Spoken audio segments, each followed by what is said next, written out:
গতকাল ওর কিছু বন্ধু এসেছিল।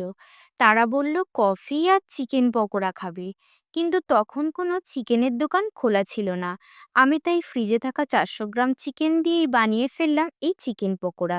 এর জন্য আমি দুটো গাজর, একটা ক্যাপসিকাম, 5টা বিনস ছোট টুকরো করে কেটে নিয়েছিলাম।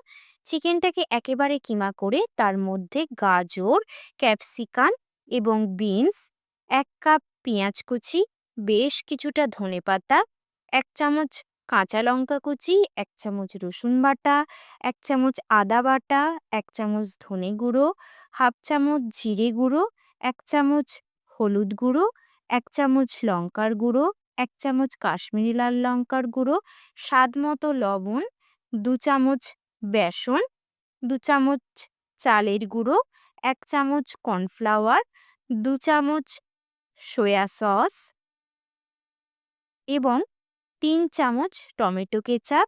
দুটো কাঁচা ডিম ফাটিয়ে সমস্ত উপকরণগুলো ভালো করে মেখে নিলাম।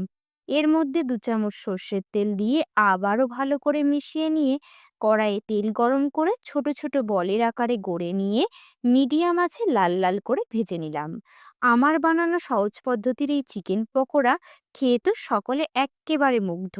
ভিডিওটি ভালো লেগে থাকলে অবশ্যই লাইক, শেয়ার এবং কমেন্ট করবেন।